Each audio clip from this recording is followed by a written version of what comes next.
So I call to order the Aleppo Township Commissioners meeting, legislative meeting on January 18th, 2021 at 7 o'clock. Call to order. Pledge of Allegiance will avoid. Roll call, please. President Jones? Present. Vice President Williams? Present.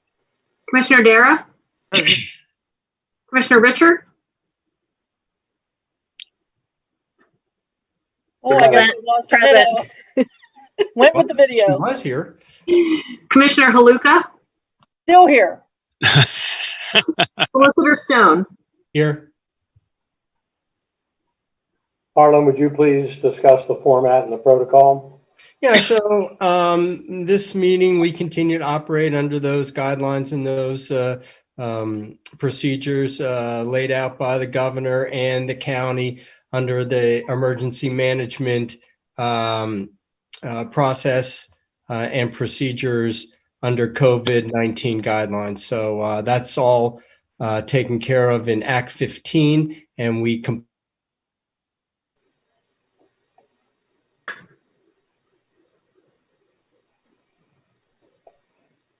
Did we lose you for a second, Harlan? Me? Yeah. Uh-oh. Repeat the last sentence. We operate under the guidelines established by the governor and by the emergency management team in the county, which are covered by the state Act 15. Okay, got it. Thank you. And Gwen, would you give a brief explanation as to how people can participate? Sure. I'm sitting here with my email open live, so people, if anyone's watching right now and wants to have any input in the meeting, you can send me an email and I will convey it to the board before the end of the meeting. Do I hear a motion to approve the January 11th workshop meeting minutes? So moved. Second. Any discussion? All in favor? Aye. Opposed? Motion passes. Police report, please, Chief. Good evening, everyone. Chief. Okay, so for the month of December, we had a total of 55 calls. 23 of those were EMS ambulance assists. The rest were, several road call outs. Your road crew did a wonderful job. I'm not stealing anybody's thunder there, but your road crew did a wonderful job keeping the snow at bay and clearing the roadways and keeping it safe for people. All in all, a relatively quiet December month, which I always enjoy. So if you guys have any questions for me. Amy, are you still with us? Yes. She's- I think it might. You have. Now George is no longer George, with go. us. Now We're yeah, back. Okay. problems are all over. I'm assuming he's going to ask me to read some communication we received now instead of in the communications part. Am I right, George? Correct. Okay. We did receive email from a resident that I'd just like to read here into the record. January 10th. In light of the extremely disturbing coup attempt on Wednesday at the Capitol and photos that have emerged of elected Pennsylvania officials and active police officers, along with reports that the Pittsburgh area is a hotbed of recruiting by white supremacy groups, we need assurances from our QV mayors and borough police that no one on the public payroll participated in the insurgency. Please contact your borough councilors, township commissioners, and insist that they make it an immediate priority to make this determination. We must turn up the heat for accountability for this assault against our democracy. Who is that from, Amy? I don't think so. You don't think what, George? Well, we discussed that. We think that giving the name could put them in jeopardy. Okay, it's a public forum, but okay. Chief, do you have a comment to that? I do not. So we are fortunately unaware of any participation by the Ohio Township Police or employees of Aleppo Township. Correct? Correct. Correct. Thank you, Amy. Thank you, You're welcome. Chief. Yes, sir. Any questions for Chief? Nope. Thank you again. Thank you. Fire report, Report. emergency management, We remain one of the lowest number of infections of any continuing care facility. So Masonic's doing really well. We're hoping to begin vaccination over there by mid next week. So we're getting there. Will that cover all the last people in the facilities? That'll cover, we believe, everybody over 75, looking at doing people with significant healthcare issues. So Okay, my guess is that will cover almost everybody over there. We have yet to guess at what the vaccine hesitancy is going to be. There was considerable hesitancy from an employee standpoint, so we'll see. I think that there was hesitancy a couple of weeks ago, but I think that it's reversed, and now they're somewhat anxious to get it done and get in line. Kind of humorous. I can't walk down the hall without somebody stopping me and asking me when they're going to get their shots. So, Yeah, I don't think we're going to have much hesitancy from a client standpoint, but I'd like to get a heck of a lot more staff inoculated. We'll see. thank you Judy. anyway for your work. Thank you, Judy. Public Works, You have the report from the Public Works crew for the month. They did a trash pickup along township roads. There's trash again, so it's an ongoing battle. They salted and plowed roads when they've been called out several times over the past month. They did the Christmas tree collection where they collected and chipped up the trees, and the mulch will be used in various spots throughout the township. They did a thorough cleaning and rearranging of the Public Works garage, reorganized some stuff that looks really nice in there, and they gave themselves some more workspace in there as well. And did stuff like picked up a tree and then, maintained the plows and spreaders for the season. thank you, Gwen. Any questions? Communications, Commissioner Richard. Sure, I just have one other email to read that we had received.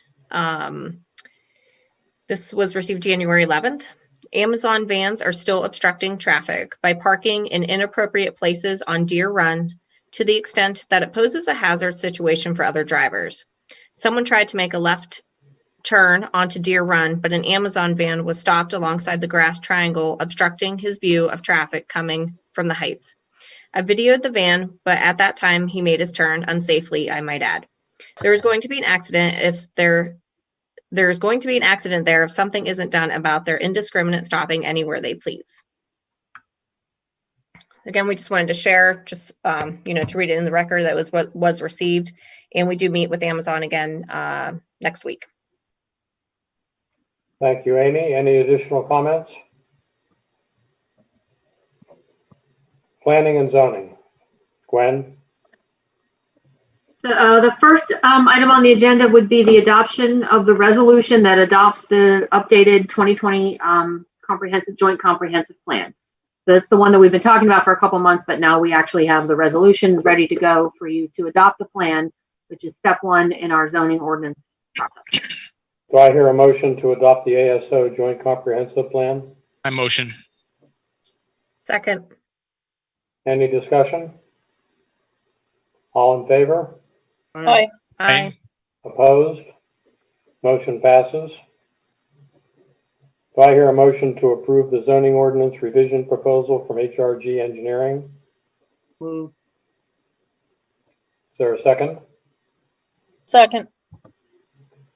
Any discussion? For clarification, the two are joined together. This is the engineer's scope of work for the ASO, correct, Gwen?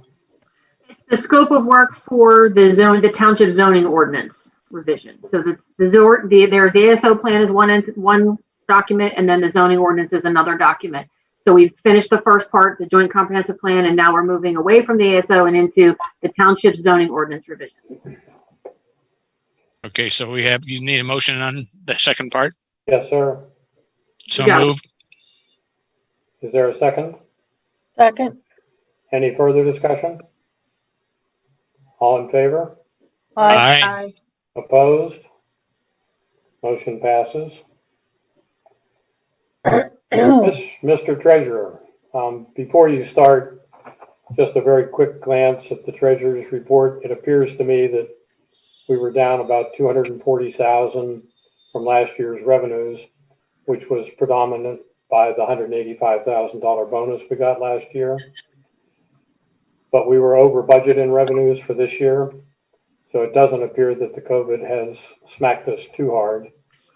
EITs are actually a little bit over budget. So if you'd please give your report and make any other comments.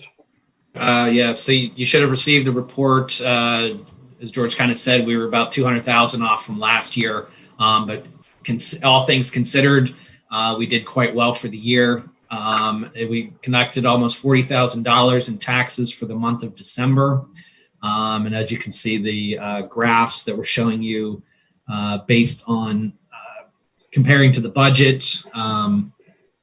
And so it did pretty well there, and kind of move on from that. As you can see in the report, I also provided all of the ending balances in all of our accounts. So basically total monies on hand is around $2.2 million. But once you take out the pledged and the reserve funds, we have 1.2 million on hand. And then you can see the sewer bond account balances right now for the month of December, the sewer capital and the sewer bond account. So if anybody has any questions, let me know. And I think net for the year prior to the finalization of the 2020 documents, it would appear that our net position has increased by a couple 100,000. Yep. Any other questions or discussion? Thank you, Mr. Treasurer. You're very welcome. Do I hear Good a job, motion? thank you. Do I hear a motion to approve the December bill list, et cetera? Approve the December bill list in the amount of $45,724.32.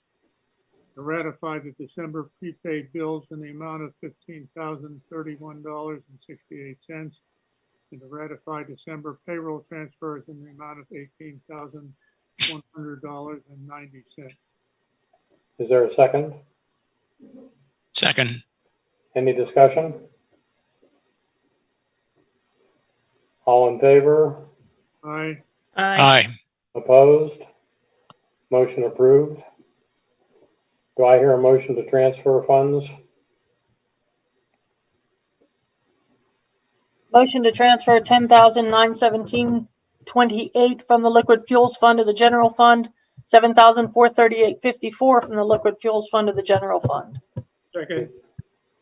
Any discussion? All in favor? Aye. Opposed? Motion passes. Aleppo Township Authority. Met last week with Commissioner Jones and Manager Patterson to discuss issues related to finalizing the authority's sewer budget for 2021. In that discussion, we talked about the savings realized from the bond refinance, which amounts to about $70,000 a year. And we all agreed that the savings should be used for the benefit of the sewer ratepayers. And we discussed how that might be done. We concluded that $40,000 per year would be used out of that. $70,000 been paid over to the authority for its use in its annual budgets. And we left open the question of what to do with the balance of the funds, depending on changed circumstances. So I expect at our meeting next week, we should be able to finalize the sewer budget. Gwen, do you think we need a motion to that effect? I think that I'm going to ask Harlan to write up, once this is ready, I would like to have some kind of like memorandum of understanding between the entities, between the township and the authority, to spell out what this is so that both sides are papered with documentation about this arrangement. I agree with that. Good idea. Understood, Harlan? Understood. Thanks a lot. Anything further from the authority? Nothing further. Any questions? Quaker Valley Ambulance Authority. They don't meet until next week. The board's still meeting Zoom. Traditionally, they don't have a December meeting. Quaker Valley COG. No report this month, but we did get some significant money in for the Corridor 65, and we have the COG meeting 2 days from now, so don't know what the details are, but it was a big step forward. Gwen, did we get any citizen comment in regard to the garbage negotiations? Not yet. And I have the committee meeting tomorrow morning. Okay. Mr. Solicitor. Yeah, the only thing that I wanted to mention in going through the packet, I saw HRG proposed contract for the road bonding work, and I'm totally in favor of approving that tonight, except that I'd like you to approve it subject to my review, because there's some provisions. It's a boilerplate contract, and I think given our relationship with HRG, I think some of the more onerous provisions we might be able to get taken out. I don't know that, but I'd like to at least have an opportunity to talk to Ben and see if we could remove some of the tougher, more onerous provisions. That's not a problem, Harlan. Tonight is just the first open discussion, and we're in no rush. We approved it tonight. Pardon me? No, there are two different ones from HRG. So we approved the zoning ordinance. What we haven't gotten to on the agenda yet is the weight limit study proposal. That's what Harlan's referring to. So we're getting to that next. Yeah, it's under new business. Yeah. Right. All right. So again, Harlan, I don't think we intend to pass that tonight. Okay. Anything else, Mr. Solicitor? No, that's all I had. Unfinished business, Gwen? I don't have anything for that. All right, new business. I'll give a brief explanation and then Gwen can fill in the blanks. On Weber Road and in other parts of the township, but particularly Weber Road, for the past 4 or 5 years, there have been concerns about the use of that road, particularly with heavy construction vehicles. So we've had a discussion with Public Works and others that are involved. And as a result, we want to study the possibility of assigning weight limits to that road. And in order to make those weight limits enforceable, and Harlan, you may have additional comment, we need an engineering study to prove the validity of that weight limit study. So HRG submitted a plan. Quite frankly, it was a little bit less than I anticipated, but it's around $7,000. So I think we need, Gwen, if you could elaborate on that a bit, and then we'll have a brief discussion. That's about what I know. It's that's the history of it, and this would be a proposal for HRG to study the weight limit issue in the Weber Road neighborhood. So it's Weber, Ferndale, and Ingleside, and all the streets leading up into that neighborhood. We don't have good records on the history of the structure of that road and how many times it has been, you know, what the base is like and things like that. So that would be part of what HRG is proposing. From my read, they are not proposing core borings because that's a lot more expensive. I think they're proposing some smaller samples and some visual inspections of the road. And Harlan, could you improve upon my explanation as to why the engineering study has to be done to make it enforceable? Well, it's according to state law, and again, they're PennDOT regulations, and in order to enforce a weight limit, you have to the limit, the ordinance has to be supported by a PennDOT approved study, and so again, and there are a number of situations with roads where PennDOT, it has to be pursuant to PennDOT approved studies for certain traffic control devices, other things like that. So a lot of places that want to just have a deterrent effect, but not worry about enforceability, sometimes don't bother to go to the expense of the study. But if your intention is to make it enforceable, then it does have to be supported by the study. Based on my experience, the price that's being quoted is extremely reasonable. Some PennDOT studies I've seen go as high as $20,000. So my only concern, like I said, is it seemed to me that I've gone through this with HRG and Ben before, where sometimes they throw a standard contract at us, and it just has some provisions in it which, given our relationship, I think are unnecessary. And I've successfully gotten them taken out in the past. Ben's been very reasonable. So that was my only concern, not with the study itself, but with the proposed contract language. And Harlan, if we complete the study and place the signs and declare a weight limit, what opportunities do we then have in regard to regulating traffic? Well, at that point, you can require anybody, any trucks or any vehicles that are going over that weight limit to post bonds and as security. And you can also, if they go over the weight limit and they haven't posted the bonds, you can have the police enforce it. They can be cited, and the fines associated with overweight vehicles on local roads can be considerable. So most over the what they call over the road haulers or heavy equipment companies will post the bond rather than incur the fines, because the fines can be substantial. Chief, do you have any experience with weight limits and the enforceability?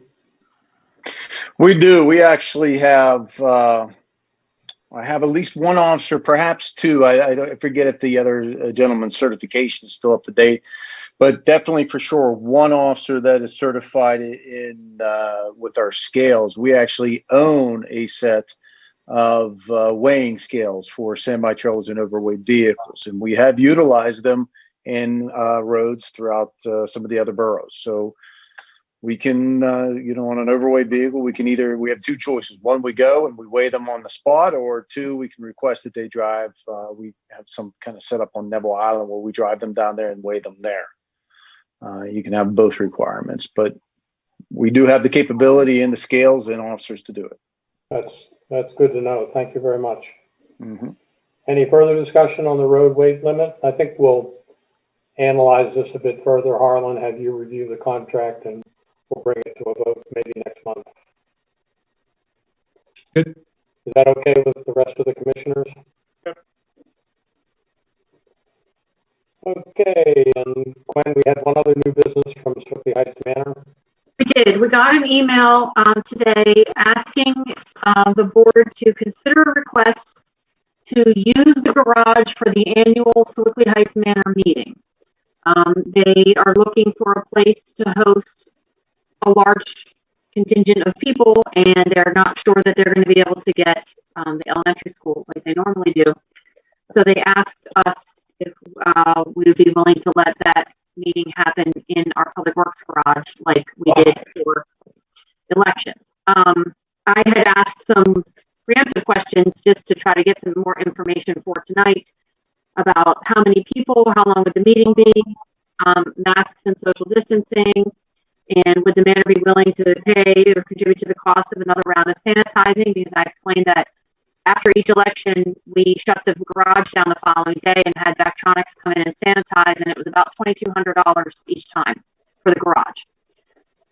And what their contingency plans would be in case there was a snow event, because if there's a snow event, our guys can't be worried about setting up a garage, and it would be not available that day. So they answered a couple of them. They said generally attendance is between 50 and 100 people, but they don't know exactly how many people would be attending. The meeting they would try to limit to an hour or 90 minutes. They would require masks and social distancing. 100 people, it's not that big a garage. 100 people would be a little tougher to distance, but maybe. And they were not able to give an answer on the sanitizing because they have a board to ask that question of, for the cost question, and that they always have to have a backup in case something goes wrong and they don't get a quorum for their meeting, so that they would have a backup in place if there was to be a snow event. believe the quorum number, Gwen, last year was 90. I might be wrong, but I'm pretty sure it's between 70 and 90. I think it's a quorum in the neighborhood of 95. So, And Judy, do So you have the meeting would only be held if there were 95 people. That's what I'm saying. So we would have to plan to have 95 people in the garage, because if there weren't 95 people, they have to cancel the meeting. That's my point. Judy, do you have any comments about the cleaning? I think my only concern is that you have to realize that if we put 95 people in the garage, it's actually more people at one time than we have there on elections. And it's in March. So if we're still in an active pandemic, we have to have something in place to keep our guys safe. I think it's important that we be able to, you know what I mean? If we were willing to do it after a vote where we had a transient population of 25 in there, if we're going to have a concentrated population of 95 in there, I think we have to kind of guarantee the health of our people by sanitizing it, because we've already said that's important in 2 other incidents. And I believe Gwen and Judy, we received 3 quotes for the Bactronics sort of application. And we picked Bactronics, which I believe was the most expensive. Are either of the other 2 appropriate, or shouldn't we consider them? I would have to get fresh quotes from those companies. I don't know if those quotes still hold, because they dated back to the primary. Judy, any input? I really can't. My only experience is with Bactronics. I've had them do my home. That's who we had do the Emergency Operations Center for the county. So my only experience is with Bactronics. Any other comments from the commissioners? Just out of curiosity, because I thought we were still at 50 max for an indoor event. Does that exceed the regulation in the first place? I think the assumption's being made that regulation will change before March. If that regulation doesn't change, I don't think as commissioners we can be in violation of a mitigation order. Right. I can give my personal opinion. I think that obviously if we can't gather more than 50 people, the answer is we can't do it. And I think we'd be foolish to take any other preventive measures than cleaning it with Bactronics. Otherwise, I personally have no objection as long as Public Works is happy with it. But I don't think we can give up those 2 conditions. I have not had the opportunity to discuss it with them yet. What are your gut feelings, Gwen? I mean, you're around the building, you're around the guys. My gut feeling is 95 people is a lot of people in one building, and it's March, and they're not going to want to keep all the doors open just because it's going to be cold. That's my first reaction is, you know, if it could be partially outdoors, but Pretty cold. Does anyone want to suggest an action? Can't they do Zoom? They talked about it, Clay, and they're a little concerned about 100 people.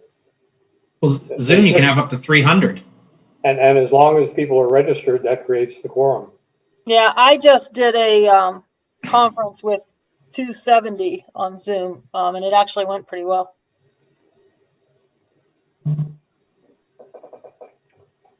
I'm not sure we need a formal action, but I think, George, I don't think we can unless we know their answer about the Bactronics issue, first of all. And it might be a completely moot point if the governor does not lift those requirements. And I would doubt very much that they will be lifted before March. correct. Gwen, is that sufficient for you to answer, Sally? it is. Thank you very much. Any other discussion on that issue? Any further new business, Gwen? That's all I have. Yeah, I have one with Gwen's permission. We got the document about a month ago, I guess, concerning Act 331 of the Pennsylvania General Assembly. And way down in the bowels of that act was a paragraph which was not boilerplate. It brought to my attention, and I called Gwen, and we had a short discussion concerning compensation for the commissioners. I guess the last time, as far as I can figure, the last time they did this to revise it was like over 10 years ago. So it's a nice substantial raise, but there are qualifications as to when and who can receive them. So Gwen, can you cover that next month or at the workshop? Sure. Yeah, Art's correct that we did get the new updates to the township code released, and it did increase the maximum compensation allowed to for commissioners based on population. And I checked on it, and I just wanted to follow about the procedure. And normally in these cases, you can't vote your own pay raise. So you could vote to increase this, but then you would not be eligible for an increase until you were reelected. So, you could vote on it tomorrow, but no one would be eligible until the next round of elections. And then even then, only the people who were reelected would be eligible for the pay increase. You would have to go and wait till you were reelected in order to take advantage of the pay. That's correct, and we've been through this at least once before, twice that I can remember, and that is the standard legal position. You can't vote for your own pay raise. You can only vote for a pay raise for the position going forward. That include the treasurer, Art? It's commissioners only, as far as I can tell. Sorry, Clay. And we have been through it just about 3 years ago. Yeah, Art was working for reduced pay. Yep. What a Christian. Any other new business? Gwen, do we have anybody online? I have not received any. Let me refresh just in case, but I've not received any email. Mr. Solicitor, any need for an executive summary? Session? No. No new emails have come in. And therefore, if there are no other comments, meeting adjourned. Yay. Good evening.